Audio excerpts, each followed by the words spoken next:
স্বামীর পকেট থেকে না বলে টাকা নেওয়া যায় আছে কি?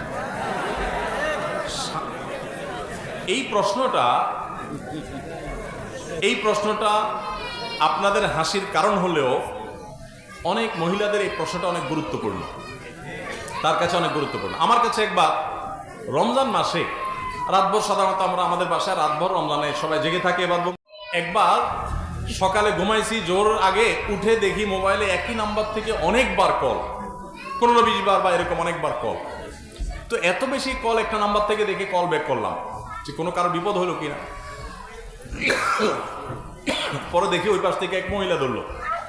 বললাম, কি খবর, কোনো সমস্যা বোন? এতবার ফোন করেছেন কি আপনি? তো বলে, হুজুর আমার একটা জরুরি বিপদ হয়েছে বা একটা ইমার্জেন্সি সমস্যা হয়েছে, একটা জরুরি জানা দরকার, এই জন্য ফোন দিলাম।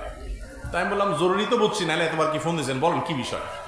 তখন বলল, হুজুর বিষয়টা হলো স্বামীর পকেট থেকে টাকা চুরি করা জায়েজ হবে কিনা।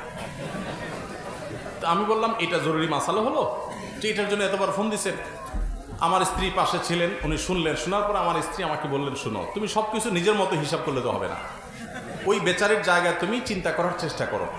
সে হয়তো তার স্বামীর পকেটে জীবনে কঞ্জুস বেটা, হয়তো কোনোদিন টাকা পয়সা পায় নাই, আজকেই হয়তো চান্স পাইছে, এখনই তার মাসালার উত্তর দরকার। তো এটা তার জন্য ইমার্জেন্সি, তোমার কাছে এটা নাথিং হতে পারে।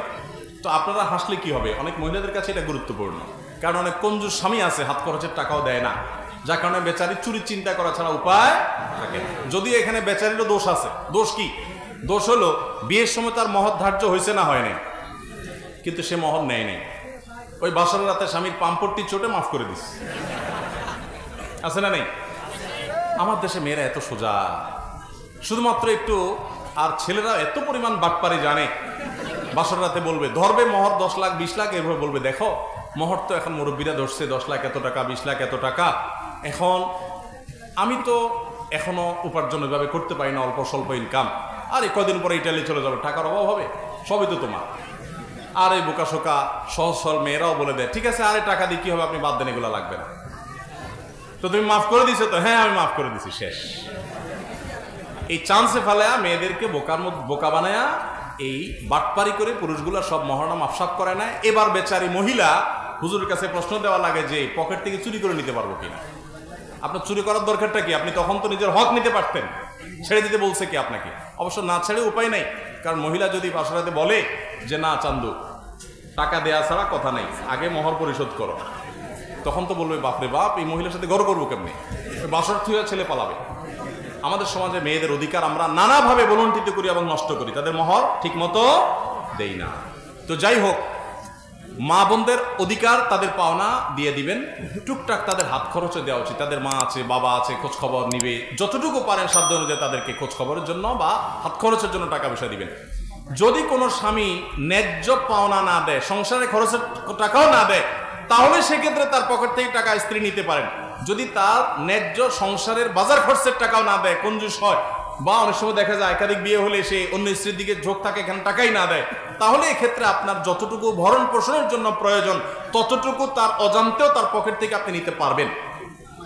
কিন্তু আপনি চাইনিজ খাওয়ার জন্য, মার্কেটিং করার জন্য, আপনার বোনের ছেলে মেয়েকে জামা কাপড় কিনে দেওয়ার জন্য আর ফাও খরচ করার জন্য স্বামীর পকেট থেকে না বলে টাকা চুরি করলে সেটা কিন্তু জায়েজ হবে না, এটা মনে রাখতে হবে। যশোরের সুনামধন্য একটি কলেজে ছাত্রদের দায়ী রাখতে বাধা প্রদান করা হয়, এক্ষেত্রে ছাত্রদের করণীয় কি? ছাত্রদের করণীয় হলো ঐক্যবদ্ধভাবে আন্দোলন করা এবং অধিকার আদায় করা। দাড়ি রাখা এটা আমাদের সাংবিধানিক অধিকার। বাংলাদেশের সংবিধান প্রত্যেক ধর্মের মানুষকে যার যার ধর্ম পালন করার অধিকার দিয়েছে না দেয় নাই? সেই ধর্ম পালন করতে বাধা দেওয়ার এখতিয়ার কোনো অথরিটির কখনো থাকতে পারে না। অতএব যদি কোনো অথরিটি বাধা দেয়, সেখানে ঐক্যবদ্ধভাবে প্রতিরোধ আন্দোলন গড়ে তুলবেন। আমাদের দেশে হাতে গোনা বলবো আমি, কারণ হাজার হাজার প্রতিষ্ঠান আছে, হাতে গোনা 2-4টা প্রতিষ্ঠানে এরকম কিছু মানুষ, তারা মানুষকে তাদের ধর্ম পালনে বাধা দেয়। সেখানে আপনার যত রকমের আকাম কুকাম হবে, যত রকমের খারাপ কাজ হবে, সেগুলো নিয়ে তাদের মাথা ব্যথা নাই। চাঁদাবাজি হবে, অছাত্ররা এসে হল দখল করবে, সন্ত্রাস করবে, ব্যভিচার হবে, ধর্ষণ হবে, সেগুলো নিয়ে তাদের মাথা ব্যথা নাই। কেউ দায় রাখলে তাদের খোঁচা।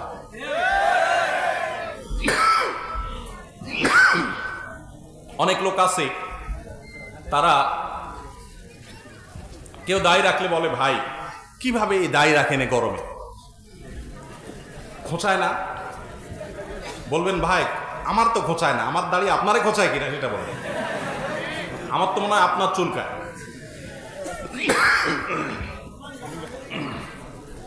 তো যাই হোক, কলেজের ছাত্ররা শান্তিপূর্ণ আন্দোলনের মাধ্যমে তাদের ন্যায্য অধিকার আপনারা আদায় করা উচিত।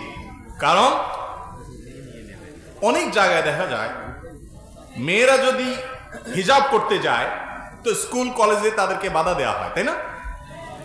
কদিন আগে ইসলাম বিশ্ববিদ্যালয়ের মতো জায়গায় কুষ্টিয়ায় একটা মেয়ে পর্দার সাথে সে পরীক্ষা দিতে গেছে, তাকে পরীক্ষা দিতে দেওয়া হয়নি।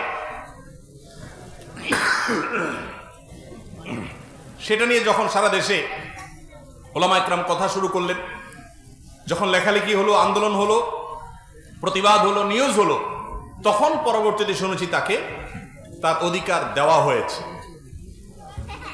এটা কখনো গ্রহণযোগ্য হতে পারে না যে একজন মেয়ে তিনি স্কুল কলেজে শর্টকাট পোশাক করতে পারবেন, এটা তার অধিকার থাকতে পারে, কিন্তু একজন মেয়ে পর্দা করতে পারেন না, এটা কখনো যৌক্তিক হতে পারে না।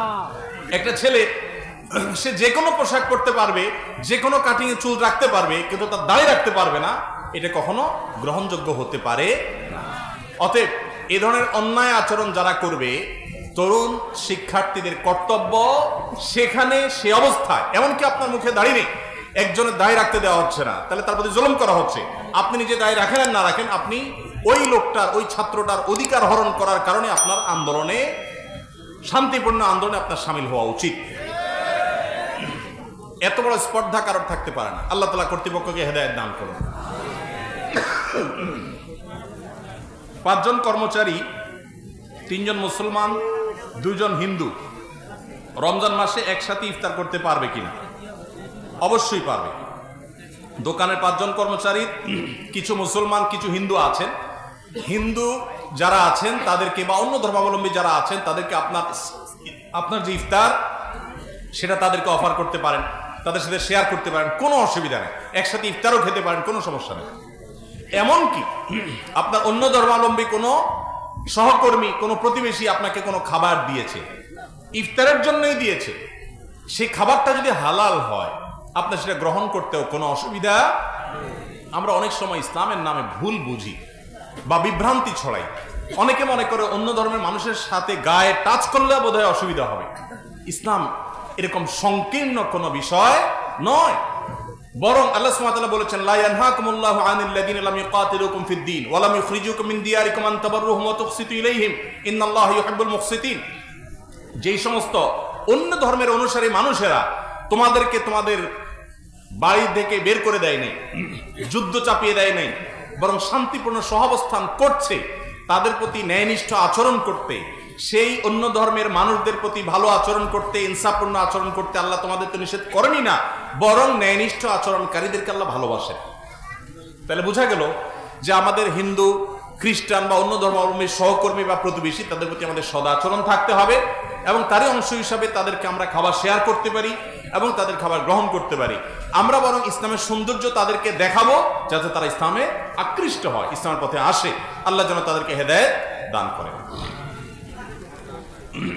হুজুর বেয়াদবি মাফ করবেন, আমি একটা মেয়েকে ভালোবাসতাম, পরে জানতে পারি সে অন্য একজনকে ভালোবাসে, তাই ওই কথা জানার পর আমি খুব কষ্ট পাই এবং নেশার মধ্যে জড়িয়ে পড়ি।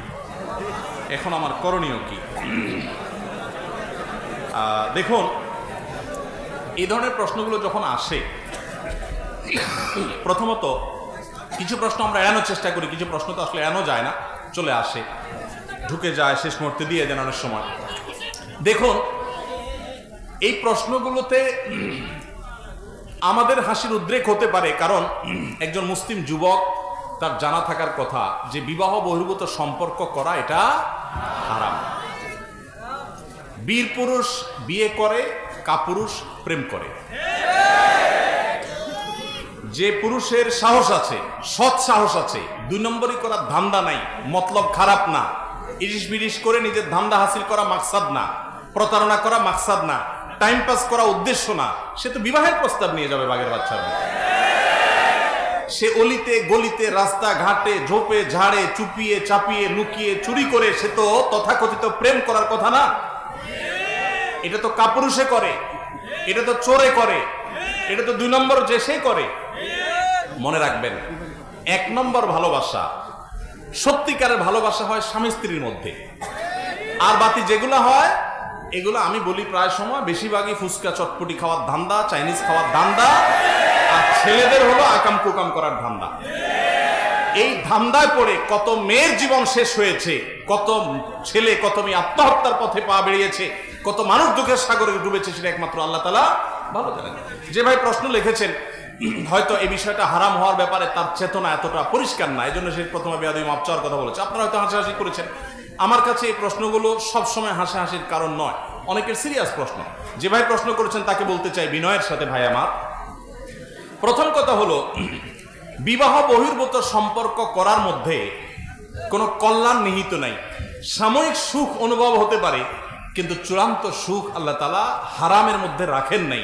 এজন্য আমি প্রায় সময় বলি, দেখুন ইসলাম কেন বৈবাহিক জীবনের কথা বলেছে, কেন বিবাহ বহির্ভূত সম্পর্ককে হারাম করেছে। যেখানে বিবাহ বহির্ভূত সম্পর্ক থাকে, বিবাহ ছাড়া সম্পর্ক, হারাম রিলেশন থাকে, এখানে কিন্তু সামাজিক কমিটমেন্ট থাকে না, পারিবারিক কোনো কমিটমেন্ট, বন্ধন, বোঝাপড়া, লেখাপড়া, কাবিন কোনো কিছু থাকে না। যার কারণে স্বেচ্ছাচারী হওয়ার, জুলুম করার, নির্যাতিত হওয়ার সুযোগ সম্ভাবনা থেকে যায়। কিন্তু যখন বিয়ে হয় তখন সাক্ষী থাকে, কাজী থাকে, উভয় পক্ষের মুরব্বীরা উপস্থিত থাকেন, পারিবারিক বন্ধন থাকে, সামাজিক কমিটমেন্ট থাকে। এখানে সচরাচর একে অন্যের প্রতি চাইলে জুলুম করতে পারে না, জুলুম হয় কিন্তু পরিমাণ খুবই কম। আর তথাকথিত বিবাহ বহির্ভূত তথাকথিত প্রেমের নামে যে অবৈধ সম্পর্ক হয়, এগুলোর বেশিরভাগই দেখবেন শুধুই টাইম পাস। এক একজন কয়েকজন চেঞ্জ করছে, পরিবর্তন করছে। চায়না মাল যতটা লাস্টিং হয়, এদের সম্পর্ক ততটা লাস্টিং হয় না। অতএব এই 2 নম্বরে ছেড়ে দিবেন, ঠিক ঠিক বাদ দিয়া সলিড হয়ে যান। ঠিক ঠিক দরকার নাই, ভেতরে সলিড হয়ে যান, চরিত্রকে